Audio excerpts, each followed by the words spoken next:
Welcome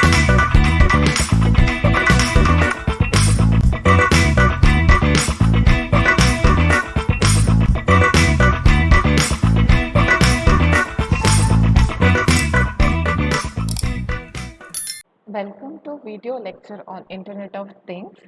In this session, we'll discuss about machine learning, how machine learning is important from the data analytics perspective of IoT.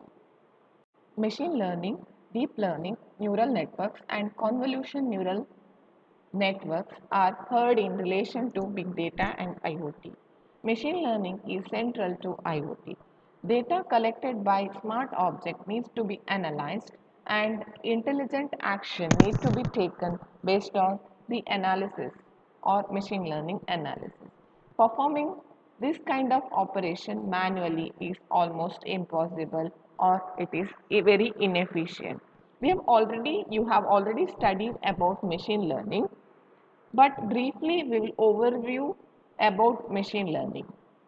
Machine learning are indeed needed to process information fast and react instantly when thresholds are met. For example, every time a new advance is made in the field of self-driving vehicles, abnormal pattern recognition in a crowd, or any other automated intelligent and machine assisted decision system. Machine learning is named as a tool that made the advance possible. So, machine learning is used in various tasks like self driving car, abnormal pattern recognition, or any machine assisted decision system is the part of machine learning system is a part of machine learning system is a part of all those things. So machine learning is a part of very larger set of technologies commonly grouped under the term artificial intelligence. Artificial intelligence includes any technology that allows a computing system to mimic human intelligence using any technique from very advanced logic to basic if then else decision loop. So we are using human mimicking type of intelligence in AI. Any computer that uses rules to make decision belongs to the realm of artificial intelligence. We'll briefly overview the applications of machine learning. Example, one is app that can help us to find our parked car. Second one is GPS reading of our position at regular intervals, calculating the speed of the car. So a self-driving vehicle make use of GPS reading of our position at a regular intervals that calculate the speed. A basic threshold system determines whether we are driving or not. One more example of machine learning application is dictation program that runs on a computer. Next example is recognize the audio pattern of each word in a dictionary, but it does not know your voice specifics, your accent, tone, speed, etc. Next one is you need to record a set of predetermined sentence to help the tool match well-known words to the sounds you make when you say the word. That is Google Assistant is an example for this task. This process is called machine learning. Machine learning is concerned with any process where the computer needs to receive a set of data that is processed to help perform a task with more efficiency. ML is a vast field but can simply divided into two main categories, supervised and unsupervised learning. Now we'll look into what is supervised learning. In supervised learning, the machine is trained with input for which there is a known correct answer. So we train the machine learning model with input and output pair. So we know this is the input and what should be the output or what will be the correct answer for this query. For example, suppose that you are training a system to recognize when there is a human in mine tunnel. A sensor equipped with a basic camera can capture shapes and return them to a computing system that is responsible for determining whether the shape is human or something else. Or for example for supervised learning is so identifying whether the image contains a cat image or not. So we are feeding the image set with image and the label. Label is nothing but we are feeding whether the image is cat or non-cat. So we prepare a model, then we train the model with set of data set containing image and the label. That is whether that image contains a cat or non-cat. Then the trained model is used for predicting a new image. That is an example for supervised learning. With supervised learning techniques, hundreds or thousands of images are fed into the machine and each machine image is labeled. This is called training set. An algorithm is used to determine common parameter and common differences between the image. The comparison is usually done at the scale of entire image or by pixel. Images are resized to have the same characteristics and each point is analyzed. Human images have certain types of shapes and pixels in certain location. Each new image is compared with the known set of good images or the character feature which is extracted from the trained data set. A deviation is calculated to determine how different is a new image from the average human being image. This process is called classification. After training, the machine should be able to recognize human shape. In our example, the machine should be able to recognize the cat. Before real field deployment, the machine is usually tested with unlabeled picture is called validation or test set. Depending on ML system used to verify that recognition level is acceptable threshold. If the machine does not reach the level of success, we need more training. So what we do is in the supervised learning, we have to do some identification or classification task. So we build a model, then we train the model with the label data set. Then we test the data set for acceptable threshold. If success is not achieved to this acceptable threshold, then we train the model again with more images. The supervised learning is not only restricted to classification of images or any categories, but also finding a correct value. For example, the speed of flow of oil in a pipe in a function of size of the pipe, the viscosity of the oil, pressure and few other factors. When you train the machine with measured values, the machine can predict the speed of the flow of for a new and unmeasured viscosity. This process is called regression. Regression predicts numeric value whereas classification predicts categories. Now we'll look into what is unsupervised learning. In some cases, supervised learning is not the best solution. Suppose that you are processing IoT data from a factory manufacturing small engines.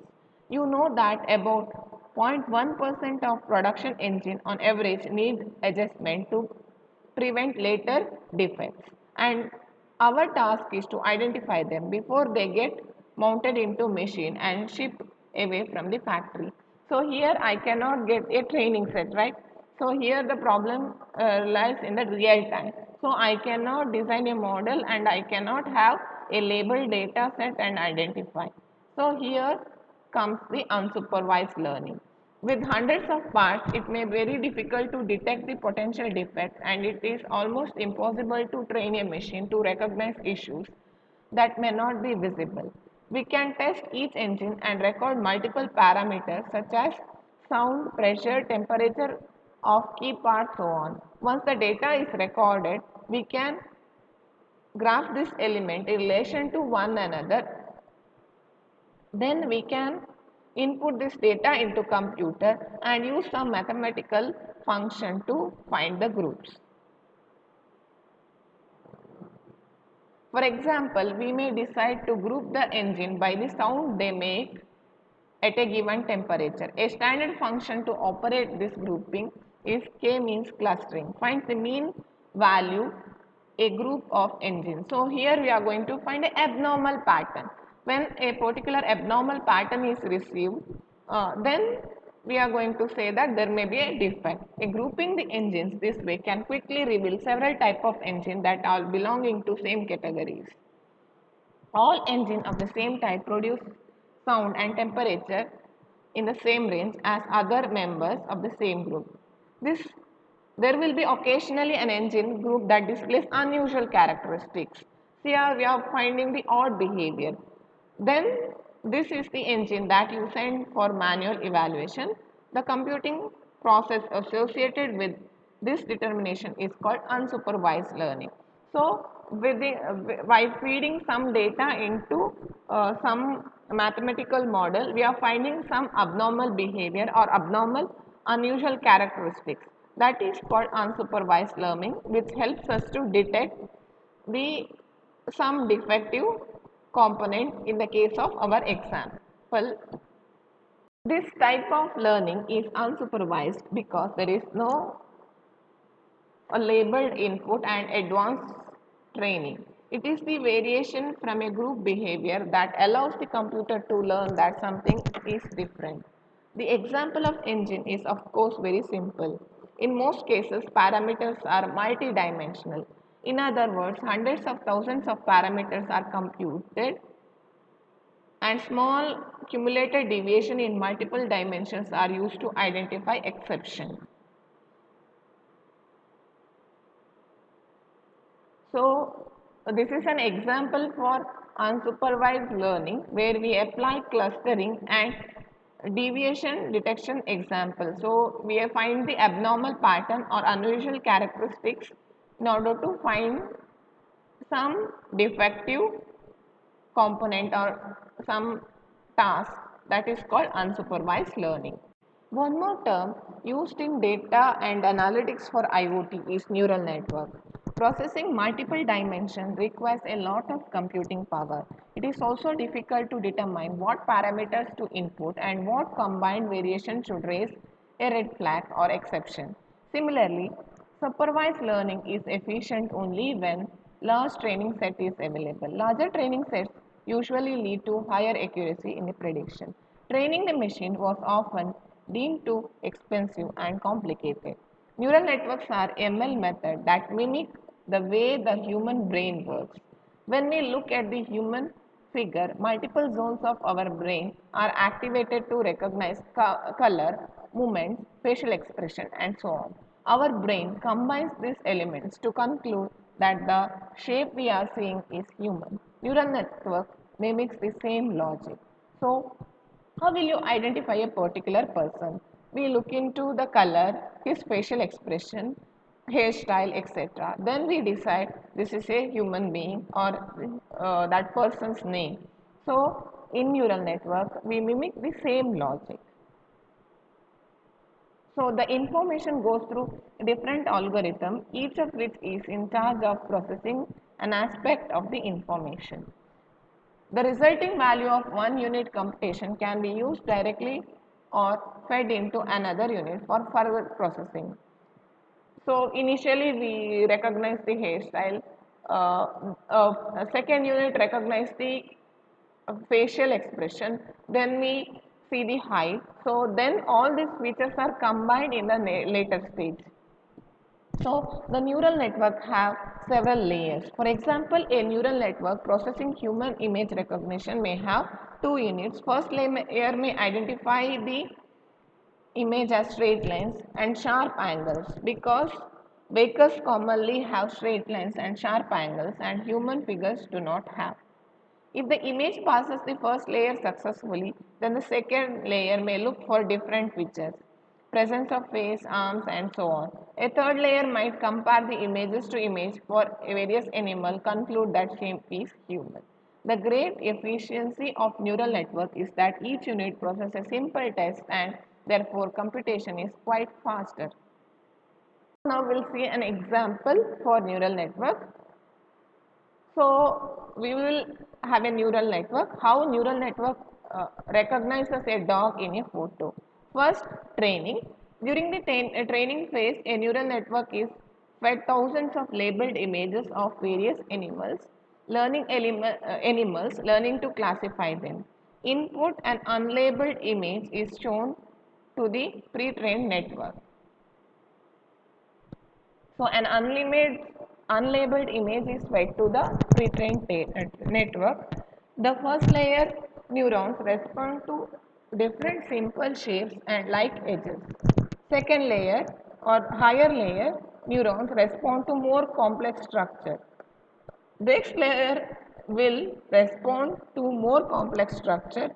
The final layer, top layer, neuron respond to highly complex abstract concept that we would identify as different animals.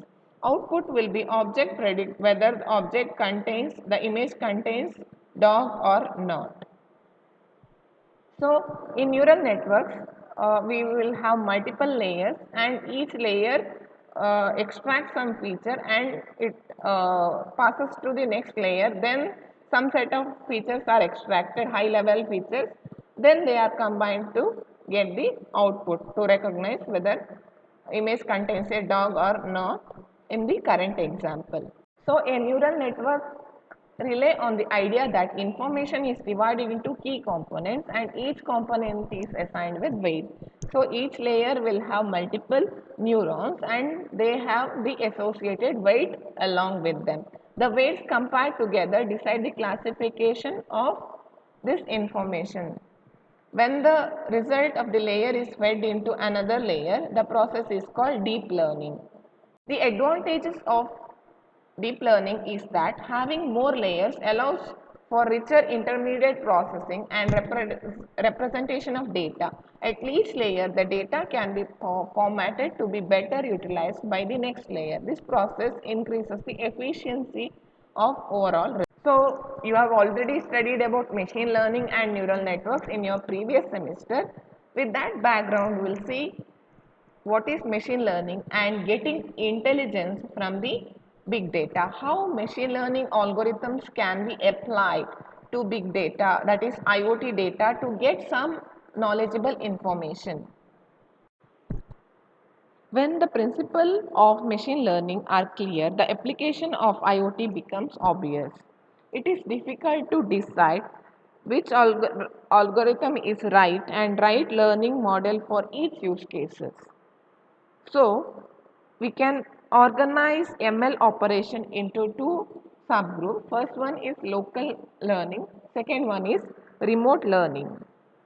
Local learning, in this group, data is collected and processed locally either in the sensor itself or in the gateway. Gateway may be a fog node, the sensor node is called edge node. In the second subgroup, that is remote learning, this group data is collected and sent to central computing unit, maybe a server or a cloud where the data is stored, where it is processed. So in the local learning, we process the data or we apply some machine learning technique at the sensor itself, whereas in the remote learning, we apply the machine learning technique at the server or at the cloud. Regardless of the location where the data is processed, common application of ML for IoT revolve around four major domains. First one is monitoring, second one is behavioral control, third one is operation optimization, fourth one is self-healing or self-optimizing. First domain is monitoring. Smart objects monitor the environment where they operate. Data is processed to better understand the condition of operation. This condition can refer to external factors such as air, temperature, humidity or presence of carbon dioxide in a mine, or to operational internal factors such as pressure of the pump, the viscosity of the oil flowing in the pipe and so on. So in the monitoring, smart objects monitor the environment where they operate. So these are some conditional factors, external factors, they influence the operation. So here the data is processed to understand the condition of operation. ML can be used with monitoring to detect early failure condition or to better evaluate the environment. So you can apply k-means algorithm to find the outage behavior.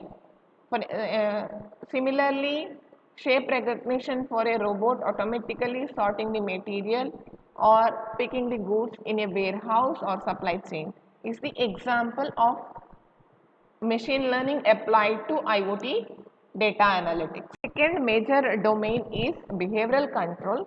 Monitoring commonly works in conjunction with behavioral control. When a given set of parameters reach a target threshold defined in advance or learned dynamically through deviation from mean values, monitoring function generates an alarm. This alarm can be relayed to a human, but a more efficient and more advanced system would trigger a corrective action such as increasing the flow of fresh air in the mine tunnel, turning the robot arm, reducing the oil pressure in the pipe. So monitoring usually will work in conjunction with behavioral control. When something exception occurs in the environment, an alarm is raised. So action as a corrective measure, it is a behavioral control. Third major domain is operation optimization. Behavioral control typically aims at taking corrective action based on threshold. However, analyzing the data also lead to changes that improve the overall process. For example, a water purification plant in a smart city can implement a system to monitor the efficiency of purification process based on which chemical is used at the what temperature and associated what stirring mechanism. So we further, in order to increase the operation better, we analyze the data in what environment, what type of plant is suitable, water purification plant, depending on the type of water, what type of chemicals to be used in order to purify that water. So we can apply some machine learning algorithm to identify this. Neural networks can combine multiples of such units in one or several layers to estimate the best chemical stirring mix or target air temperature. This intelligence can help the plant reduce its consumption of chemical while still operating at the same purification efficiency. As a result of learning, behavioral control result in different machine action. The objective is not merely to pilot the operation but also to improve the efficiency and the result of this operation. Last major domain is self-healing or self-optimization. A fast developing aspect of deep learning is closed loop. ML-based monitoring triggers changes in machine behavior and operation optimization. In turn, ML engine can be programmed to dynamically monitor and combine new parameter and automatically deduce the implement new optimization when result demonstrates a possible. When some fault is present, alarm is generated. You are changing the behavior. So a robot is used in a supply chain to pick and place a particular machine. Then it takes its own action by understanding the environment, that is self-healing and self-optimization. So it also detects a new k-mean deviation that results in prediction of new potential defects, allowing system to self-heal. The healing is not literal as external factor have to intervene, but diagnosis is automated. Now we'll study what is predictive analytics. When data from multiple systems is combined and analyzed together, prediction can be made about the state of the system. For example, transportation examines the case of sensor deployed on locomotives. Multiple smart objects measure the pull between carriages, the weight of each wheel, multiple other parameters to offer a form of cruise control optimization for the. At the same time, cameras observe the state of the tracks head, audio sensor analyze the sound of each wheel on the tracks, and multiple engine parameters are measured and analyzed. All this data can be returned to a data processing center in the cloud that can recreate a virtual twin of each locomotive, modeling the state of each locomotive and combining with anticipated travel and with the states of all other locomotives of the entire city or the country allows the analytic platform to make very accurate prediction what issues likely to affect each train or each locomotive. So in a predictive analysis, the data stored at the data center we analyze for further knowledge we are going to get. So that is predictive analysis. So in this session we have studied what is machine learning briefly, then what is neural network briefly, then how machine learning and neural network algorithm can be useful in data analytics of IoT we have studied. Then we have also studied about predictive analysis.